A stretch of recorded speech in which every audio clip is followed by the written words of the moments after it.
कहानी की शुरुआत ब्लैक रॉक नाम की एक साइंस लैब से होती है, जहां कंपनी अपने नए रोबोटिक सूट की प्रेजेंटेशन दे रही थी। ये सूट एक आम आदमी को बहुत ज्यादा ताकतवर बना सकता था, यहाँ तक कि ये बॉम्ब धमाके भी झेल सकता था। ये प्रेजेंटेशन देने की जिम्मेदारी कंपनी की चीफ इंजीनियर एमी की थी, और उसकी इसी प्रेजेंटेशन ने क्लाइंट को बहुत ज्यादा प्रभावित भी किया। पर क्लाइंट को यह डर था कि कहीं इस सूट को पहनने वाले ने अगर उन्हें धोखा दे दिया तो उन्हें बहुत ज्यादा नुकसान हो सकता है। पर एमी ने उन्हें विश्वास दिलाया कि वो लोग अपने वीआर सिस्टम की मदद से दुनिया के सबसे बेहतरीन फाइटर्स को काम पर रखेंगे। ये सुनकर उस क्लाइंट की सारी चिंता दूर हो गई और उसने डील को पक्का करने के लिए हेड साइंटिस्ट डॉक्टर ओवन को बधाई दी। क्लाइंट के जाने के बाद डॉक्टर ओवन ने एमी को अकेले में बताया कि उन्होंने सच में एक दो धारी तलवार बनाई है। अगर ये किसी गलत आदमी के हाथ लग गई तो वो दुनिया को तबाह कर सकता है। पर एमी ने डॉक्टर ओवन को इतनी चिंता ना करने को कहा। उधर एक सिक्योरिटी टीम अपने हथियार तैयार करने में लगी थी, और आज इस टीम का काम था अपने बॉस एंथनी को बचाना। असल में एंथनी ने एक ऐसी खोज की थी जिसकी मदद से दुनिया में पेट्रोल का इस्तेमाल बहुत कम हो सकता था,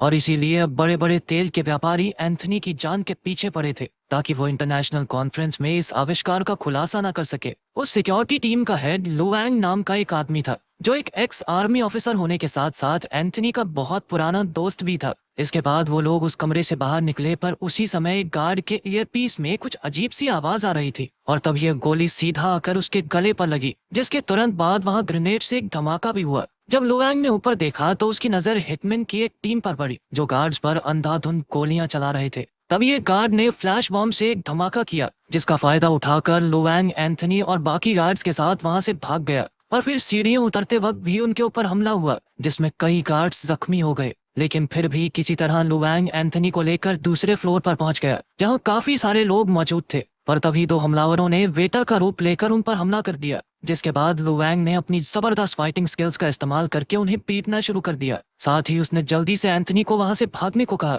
लेकिन बदकिस्मती से एंथनी एक ऐसे कमरे में पहुंच गया जहां पहले से ही कुछ लोग चाकू लेकर उसका इंतजार कर रहे थे। पर एन वक्त पर लुवैंग भी वहां पहुंच गया, और अपनी काबिलियत से उसने सभी दुश्मनों का काम तमाम कर दिया। इसके बाद भी जब वो एंथनी को लेकर वहां से निकला तो दो और हमलावरों ने उन पर गोलियां चला दी। लुवैंग ने अपने दिमाग का इस्तेमाल करते हुए उन्हें भी जैसे तैसे हरा दिया। इसके बाद आगे जाकर उसने शीशा तोड़कर एंथनी को एक ब्रिज से धक्का दे दिया, लेकिन इसी बीच एंथनी की एक टांग टूट गई, इसलिए लुवैंग को उसे घसीट कर वो ब्रिज पार करवाना पड़ा। उन्हें लग रहा था कि वो बच गए, लेकिन तभी कुछ हिटमैन वहां भी पहुंचकर उन पर गोलियां चलाने लगे, जिसमें से एक गोली सीधा लुवैंग की टांग पर लगी। लेकिन जख्मी हालत में भी उसने कई सारे हिटमैन्स को खत्म कर दिया। फिर अचानक से एंथनी का पैर फिसल गया और वो नीचे गिरने ही वाला था, पर एन वक्त पर लुवैंग ने उसका हाथ पकड़ लिया। उधर वो हिटमैन्स अभी भी उन पर गोलियां चला रहे थे, पर गोलियों की परवाह ना करते हुए लुवैंग ने अपने दोस्त को पकड़े रखा। और तभी एक हेलीकॉप्टर ने वहां आकर सभी हिटमैन्स को मारना शुरू कर दिया, और इसी का फायदा उठाकर लुवैंग ने भी एंथनी को ऊपर खींच लिया।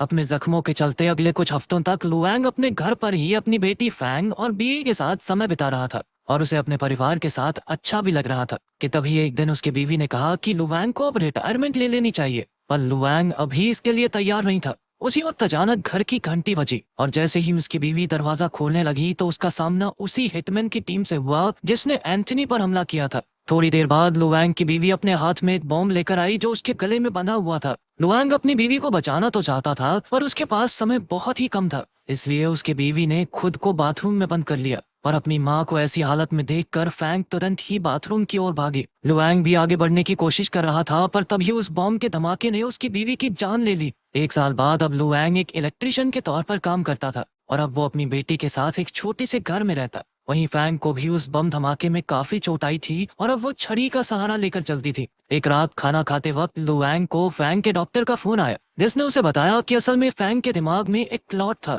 जिसे हटाने के लिए उन्हें जल्द से जल्द एक ऑपरेशन करना होगा, और अगर ऐसा नहीं किया गया तो फैंग की मौत भी हो सकती है। इसके बाद हम एमी को देखते हैं, जो एक क्लब में पार्टी कर रही थी, और उसी क्लब में लुवैंग भी अपना काम कर रहा था। काफी ज्यादा शराब पीने के बाद एमी बाथरूम की तरफ गई, जहाँ एक आदमी की नजर उसके ऊपर पड़ी, और उसने भी एमी का पीछा करना शुरू कर दिया। उधर अपना काम खत्म करने के बाद लुवैंग क्लब के मालिक के पास अपने पैसे लेने पहुंचा। इसके बाद जैसे ही एमी बाथरूम से बाहर निकली, तभी उसके सामने वही आदमी आ गया, जिसने तुरंत ही एमी के साथ जबरदस्ती करना शुरू कर दिया। और उसी समय लुवैंग भी पास से ही गुजर रहा था, और एमी की आवाज सुनते ही वो वहां पहुंच गया, और उसने तुरंत ही उस आदमी को पीटना शुरू कर दिया। वो उसे मारते हुए वापस क्लब में ले आया, जहां उस आदमी के काफी साथी भी मौजूद थे। उन्होंने भी लुआंग पर हमला कर दिया, पर अपनी लड़ने की काबिलियत से लुआंग ने बड़ी ही आसानी से सबको पीट पीट कर खत्म कर दिया। पर फिर एक आदमी को मारते हुए अचानक से लुआंग को अपनी पत्नी का चेहरा याद आ गया, जिसके बाद उसके सर में बहुत तेज दर्द होने लग गया। और फिर वो इसी दर्द में क्लब से बाहर आ गया, जहाँ उसने किसी तरह से अपनी दवाई खाई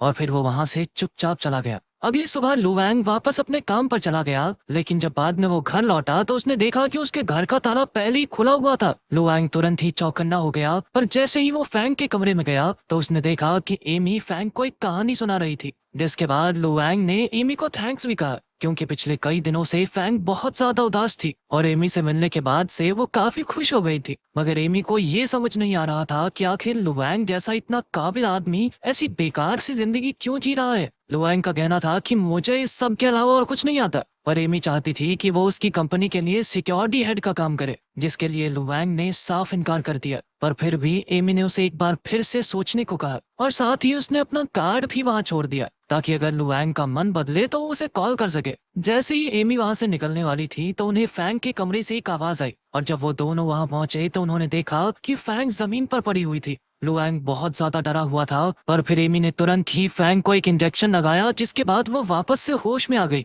अगले दिन लुआंग को फैंग के डॉक्टर का फोन आया, जिसने उसे बताया कि किसी अनजान आदमी ने फैंग के इलाज के पैसे भर दिए हैं। और जब वो घर वापस पहुंचा तो उसने देखा कि फैंग आराम से सो रही थी। इसके बाद वो तैयार होकर एमी से मिलने ब्लैक रॉक की लैब में पहुंच गया। सबसे पहले लुआंग ने इलाज के पैसे भरने के लिए एमी का धन्यवाद किया, पर एमी ने सीधा उसे रोबोटिक सूट के बारे में बताया और वो चाहती थी कि लुआंग इस सूट का पायलट बने। और फिर लुआंग ने एमी को बताया कि मुझे पीटीएसडी है, जिसका मतलब ये था कि कभी कभी लड़ाई करते वक्त उसे अपनी पत्नी की मौत याद आ जाती है, जिसके बाद वो कुछ भी करने लायक नहीं रहता। पर एमी ने बताया कि मैं तुम्हारे बारे में सब जानती हूँ, चिंता मत करो। इसके बाद लुआंग 3 और आदमियों के साथ वीआर मशीन पर बैठा, जिसके शुरू होते ही वो एक शिपिंग यार्ड में पहुंच गया, जहाँ उसे कई सारे दुश्मनों के बीच से एक औरत को बचाना था। लुआंग ने तुरंत ही एक एक करके सभी आदमियों को मारना शुरू कर दिया और सभी से लड़ते हुए वो एक कमरे में पहुंचा, जहाँ काफी सारे आदमी उसका इंतजार कर रहे थे। पर लुआंग ने अपनी ताकत से उन सभी को भी हरा दिया। पर तभी उसकी नजर वहां मौजूद उस औरत पर पड़ी, जिसकी शक्ल हूबहू उसकी पत्नी की तरह थी। उसे देखते ही लुआंग के सर में जबरदस्त दर्द हो गया,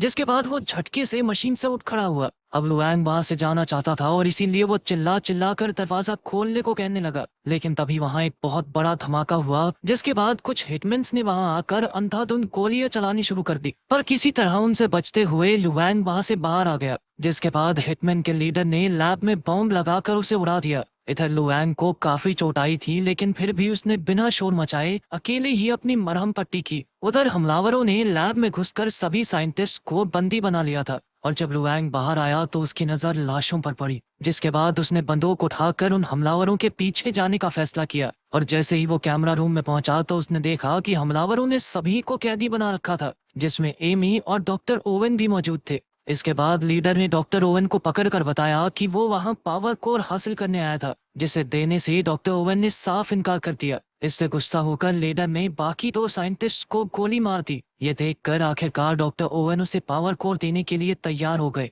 उधर एक हिटमैन ने लुआंग को पकड़ लिया था, पर अपनी रफ्तार का इस्तेमाल करके लुआंग ने तुरंत ही उस पर हमला कर दिया। पर जैसे ही लीडर को गोली की आवाज आई तो उसने हिटमैन से इस बारे में पूछा, जिसके जवाब में हिटमैन ने उसे सब कुछ सही होने की खबर दी, और असल में लुआंग ने उसे अपना कैदी बना रखा था।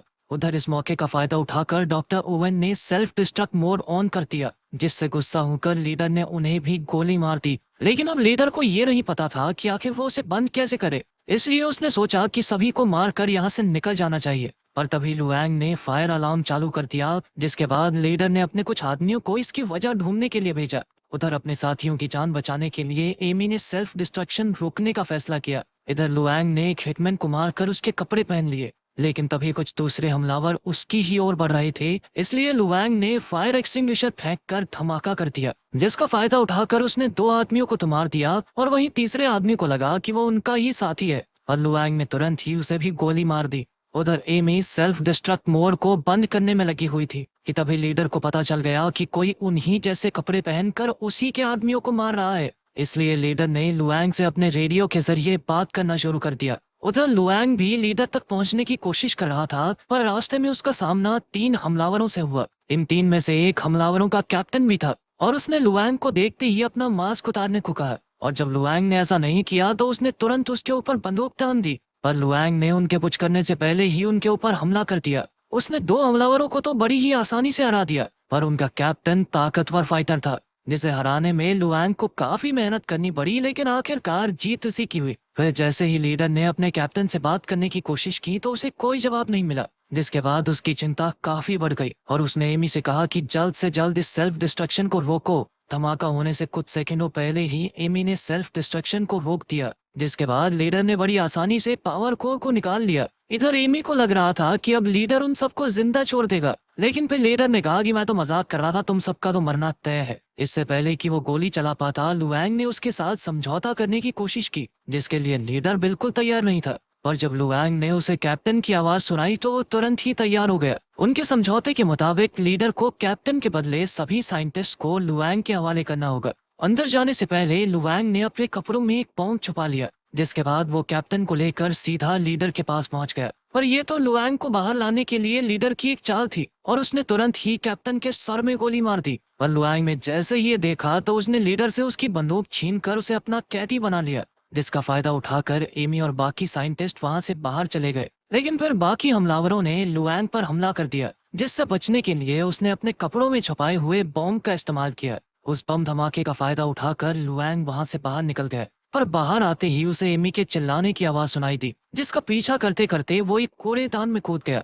थोड़ा आगे जाने के बाद उसकी नजर लीडर पर पड़ी, जिसने एमी को पकड़ रखा था। लीडर ने एमी को गोली मारने की धमकी देते हुए लुआंग को अपनी बंदूक छोड़ने को कहा और लुआंग ने डर के मारे बिल्कुल ऐसा ही किया। पर असल में लीडर की बंदूक खाली थी, इसलिए उसने लुआंग की बंदूक उठाकर एमी और लुआंग को गोली मार दी। पर इस बंदूक में भी दो ही गोलियां थी, तो अब लीडर लुआंग को मारने के लिए एक पोल ढूंढ रहा था। पर एमी ने उसी वक्त उसका पैर पकड़ लिया, जिसके बाद लीडर ने उस पर भी कई वार किए। ये सब देखकर लुआंग को अपनी बीवी की शक्ल याद आ रही थी और जैसे ही लीडर ने लुआंग पर हमला किया तो उसने अपने इस हमले को रोककर उसे पीटना शुरू कर दिया। लेकिन लीडर भी काफी ताकतवर था और इसीलिए उन दोनों के बीच कांटे की टक्कर हुई, जिस दौरान लीडर ने लुआंग को लात मारकर एक नुकीली चीज पर धकेल दिया और इसी दौरान लुआंग ने उसके शरीर पर बंधे हुए ग्रेनेड की पिन को निकाल दिया था। जिसके बाद उसने अपने परिवार का बदला लेते हुए लीडर को पकड़े रखा और कुछ ही सेकंडों के बाद वो दोनों एक धमाके में खत्म हो गए। तभी लुआंग की आंख उसी लैब में खुली और असल में ये सब उस वीआर टेस्ट का हिस्सा था। लुआंग ने बहुत ही बढ़िया तरीके से अपने इस मिशन को पार कर लिया था और उधर फैंग का ऑपरेशन भी पूरी तरह कामयाब हो गया। अगर वीडियो पसंद आई तो लाइक कर देना, चैनल को सब्सक्राइब कर देना। मिलते हैं अगली वीडियो में।